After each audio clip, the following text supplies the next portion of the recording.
बहुत सारे देवी देवताओं का पूजा करते हैं और हम सब उनको बहुत दिल से मानते हैं और उनको दिल से चाहते हैं। पर अगर मैं आपको ये कहूँ कि जो ग्रीस के लोग हैं वो जिन देवी देवताओं को मानते हैं उनमें और हमारे देश के देवी देवताओं में काफ़ी ज़्यादा सिमिलैरिटीज़ है, तो आप क्या कहोगे? ऋग्वेद के अनुसार दुनिया का वन ऑफ द ओल्डेस्ट युद्ध हुआ था हमारे देश में, जिसमें कि हमारे भारत के राजा सुदस ने 10 क्लैंस के अलायंस को हरा दिया था और उस युद्ध के बाद वो 10 क्लैंस हमारे इंडियन सब कॉन्टिनेंट से निकाल दिए गए थे। और उन्हीं 10 क्लैंस में से एक क्लैन था अलीना, जो कि वेस्ट में जाकर शिफ्ट हो गया और उन्होंने एक देश बनाया जिसका नाम है हेलस, जो कि आज के डेट में मॉडर्न डे ग्रीस के नाम से जाना जाता है। और अगर ये कहानी सच है तो इसमें कोई शक नहीं है कि हमारा हिंदुइज्म और ग्रीक कल्चर बहुत ही कॉमन रूट्स शेयर करते हैं। After the death of Alexander the Great, his massive empire split into many smaller kingdoms. One such state was the Yavana Kingdom, a nation ruled by Greek kings located in modern Pakistan and northwestern India. This led to a fascinating blend of Greek and Indian culture, language, and philosophies. The later Greek kings even converted to Buddhism and carved statues of the Buddha to fit their Greek aesthetic tastes. Greeks in ancient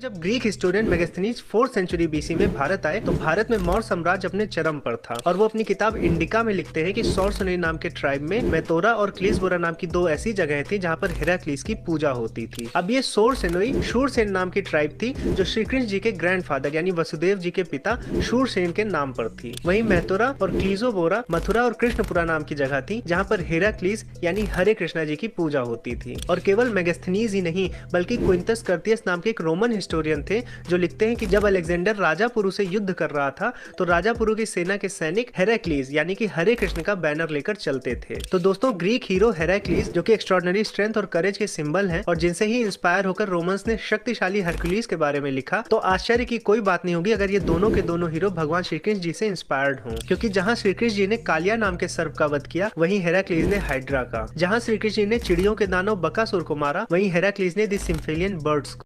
दोस्तों जब Yes, Olus, and welcome to Mr.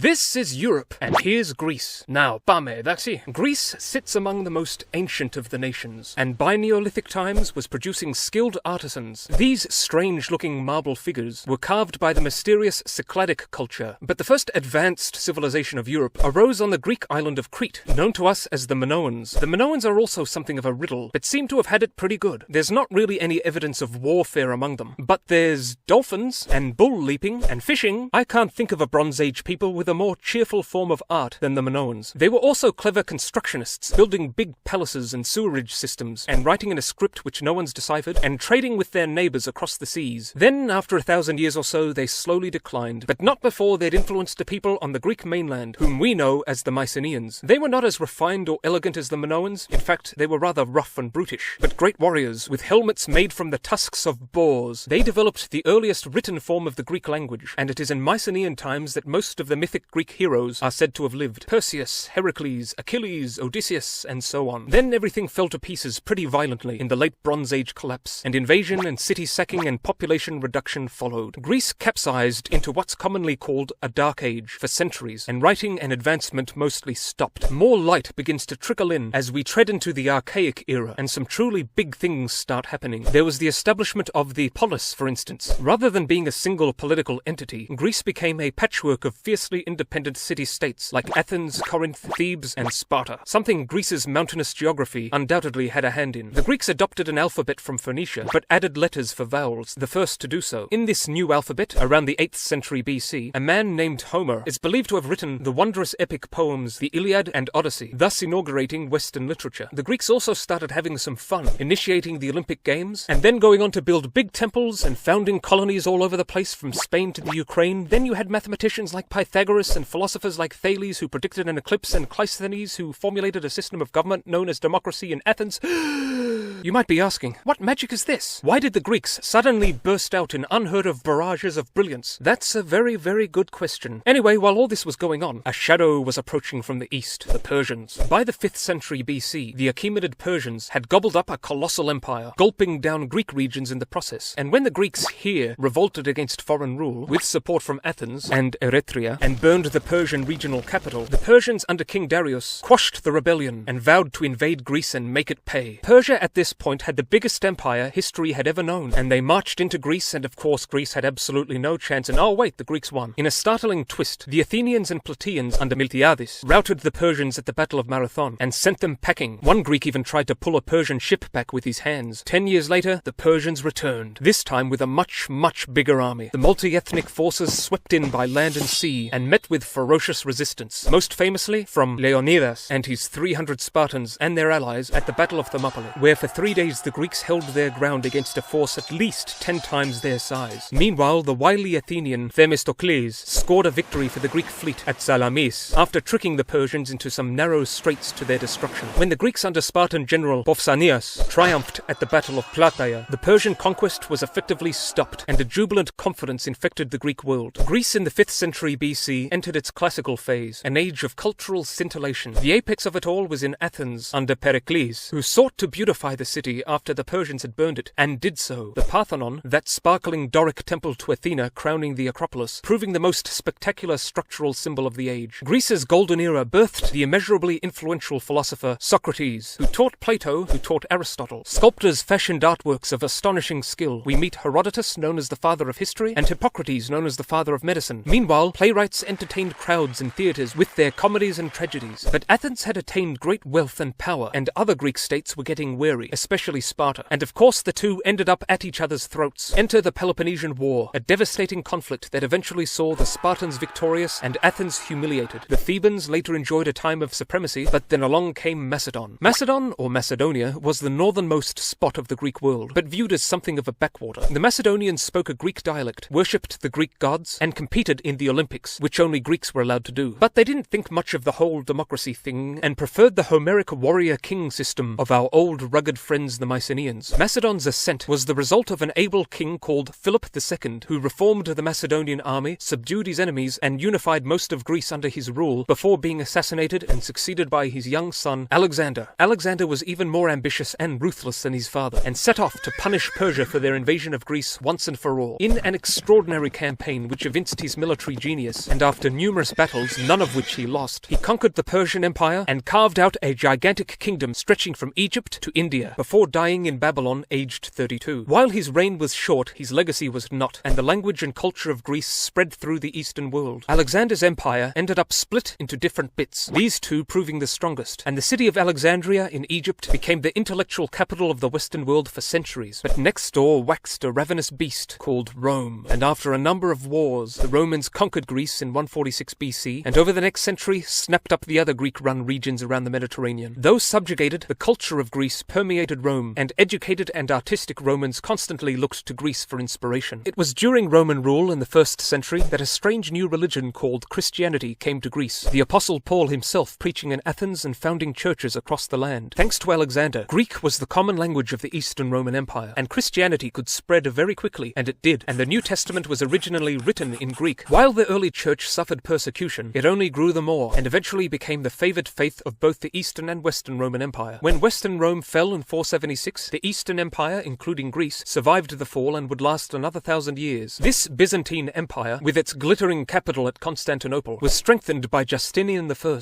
under whom it reached its peak in power, but it was surrounded by enemies and war was the norm. While the 11th and 12th centuries saw Byzantine Greece prosper quite a bit, there was simply too many people trying to conquer it. Italians were pinching islands, and the Serbs snatched half the mainland, and then the Turks came along. When Constantinople finally fell to the Ottoman Turks in 1453, Greece soon followed. The Greeks did not do very well under Ottoman rule. Heavy taxes, discrimination, and having their children stolen to be forcibly converted to Islam and serve as soldiers or civil servants. When Greek monks had to build their monasteries this far away from the ground, you just know something wasn't right. The Greek Orthodox Church played a big part in keeping the hopes of the Greeks alive, and we hear about bishops like Dionysius here leading revolts Cyprus, he, unfortunately, was captured and flayed alive. This was also the time of the rough, mountain-dwelling rebels, the Kleftis, who constantly harassed the Turkish authorities. By the 18th century, the Ottoman Empire was no longer the superpower it used to be, and Greek intellectuals like Adamandios, Korais, and Rigas Phaereos, influenced by the French Enlightenment, were opening people's minds to new ideas and urging revolution. In 1821, Greece was set ablaze in a war of independence, a time of bravery and bloodlust. The Greeks scored major victories under leaders like Theodoros Kolokotronis, who thrashed the Turks at Thervanaikia. Greek women also joined the fight, with Mando Mavrogenos and Laskarina Bobolina donating their wealth and commanding ships in the struggle. Now, Greeks were utterly ruthless to their enemy, slaughtering the thousands of Turks captured at Tripolitsa. But it was the Turkish atrocities against the Greeks, from the tens of thousands butchered in Chios to the massacres and beheadings at Mesolongi, that awoke the great powers. Europe and the Western world had already been sympathetic to the Greek cause, but now they decided to take serious action. This was very welcome, as the Ottomans had enlisted the help of Egypt, and things were not looking good. In 1827, the British, Russians, and French destroyed the Ottoman navy at Navarino. The Greeks fought on and finally won their freedom. The country was in shambles and recovery was slow, but the Greeks were ardent on liberating their brethren still in Ottoman lands, and disappointment followed losses against the Turks in 1897. Before this, however, under Prime Minister Charilaos Trikoupis, improvements had been made and modernization encouraged, and Greece hosted the first modern Olympic Games. The Greek Spiridon Louis winning the marathon, no doubt thanks to his magnificent mustache. Anyway, under Eleftherios Venizelos, the Greek state managed to double in size and population, and fought on the winning side in World War I, after which the Greeks invaded Turkey to regain the lands their ancestors once had possessed. After making significant gains, the Turkish offensive in 1922 forced the Greek withdrawal. This was not a good time, as the Turks had been busy with their Greek genocide, slaughtering hundreds of thousands of Greeks in their borders before the 1923 population exchange. Then there was the Great Depression, political upheaval, and World War II. While Greece sought neutrality, the Italians under Mussolini invaded in 1940, but the Greeks surprised everyone by holding them off and pushing them back. This compelled Nazi Germany to intervene, and their incursion proved unstoppable, though Hitler himself was impressed by the heroism of the Greek soldiers. Greece suffered horribly in these years of occupation. Factories, farms, and whole villages were torched. Thousands starved to death or were executed, though the Greek resistance managed to kill many thousands of enemy soldiers. But before the war was even over, another war began engulfing Greece, a civil war, which ended with the government defeating the communists. Ruined Greece had to rebuild again, and did so and joined NATO, and the economy grew, but political reform was stymied, and a repressive right-wing military regime ruled from 1967 to 74, when Mr. Karamanlis restored democracy. Greece went on to join the EU in 1981, and it began to prosper. But as Noel Coward once sang, there are bad times just around the corner, and they appeared in the wake of the global financial crisis, and Greece was hit very hard, only to be strained further by the migrant crisis. But Greece, which has survived so much worse, can confidently hope in tomorrow, and today has attained a very high level of human development, with a high standard of living, and is one of the world's top tourist destinations. Greece has given the world so much, in art and architecture, in literature and philosophy, in science and mathematics, and in sport. The food's really good too, by the way. So that's it for Greece, and that's all from me for now. Bye-bye!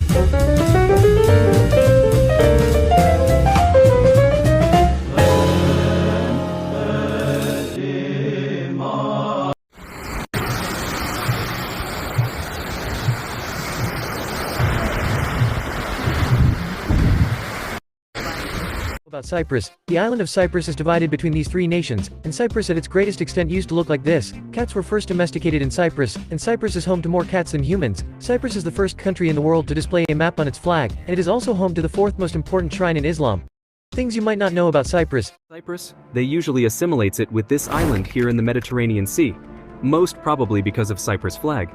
But this flag is not that accurate. You see, there are actually 4 territorial entities on this island.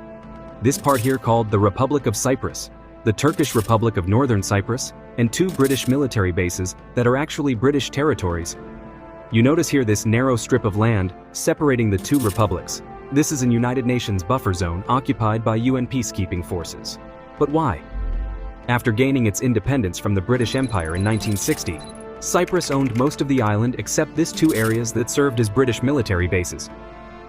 Soon, plans for Cyprus annexation into Greece were made, and in order to stop this, Turkey decided to invade the island, taking control of the northern part of the island and declaring the Turkish Republic of Northern Cyprus as an independent country. In order to keep the peace on the island,